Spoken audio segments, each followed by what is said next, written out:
Hey guys, so in this video we are going to cover inverse of functions. So we're going to cover the graphical representation of an inverse. We're going to take a look at the domain and the range of these functions, and we will look at two methods that we can use to find the inverse of these functions.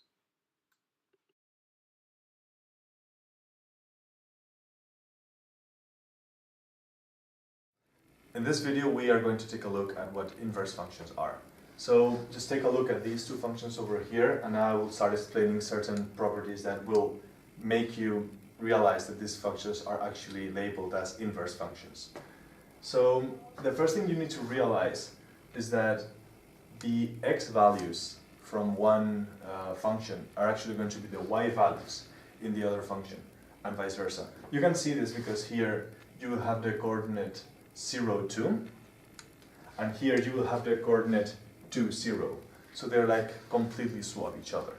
So the domain, because it's an exponential, it still follows all the real numbers, and the range should go from 0 to infinity.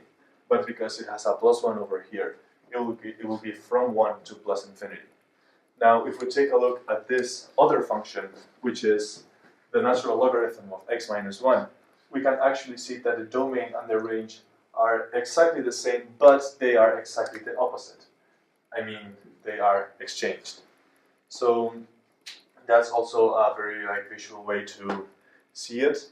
And also, if you need to just visually change one function to its inverse, there's a real simple trick, and is you just take a line that is y equals x. So this diagonal over here, and you notice that if you take whichever point and you draw a line from there that is perpendicular to y equals x, and then you continue that line with the same length, you'll reach a point that is that basically corresponds to the inverse.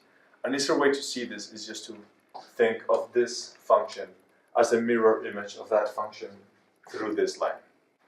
Now that we have seen what an inverse is, and we have seen it graphically, we're going to cover two examples, and we're going to try and solve them analytically. So there are actually two methods for this. One of them is going to be for simple functions, and one of them works for more complex functions as well. So taking a look at the first method, the way it works is we analyze the main function and we see how it has been built. So for example, here we see that y equals 2x plus 3, it has adding ups, it has multiplications. So the way that this method works is we construct step by step the function. So in this case, we multiply and then we add up. So for the inverse, we're going to go on the other way around with the inverse operator. So if it's adding up, then it's subtracting, and then we're going to go, and then we're going to go dividing. And that's what we're going to do for the method 1.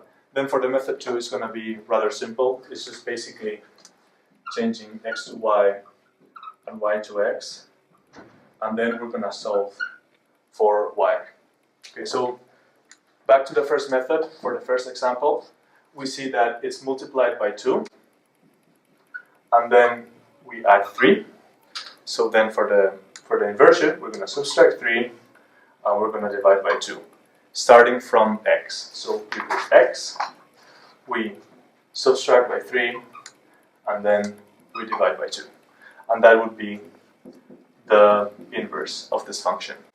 If we want to do it with the second method, we just exchange the x for the y and the y to the x. So we will start saying x equals 2y plus 3, and then we just solve for y. So the 3 goes to the other side, and then the 2 just goes dividing. So y equals x minus 3 divided by 2. Notice that they are the same, so technically it should be right. Now, when we go to the second example, we may notice that the method 1 is going to be rather difficult because the method 1 accounts for the x being in only one position. Here it's in two positions. We can see it both in the numerator and the denominator.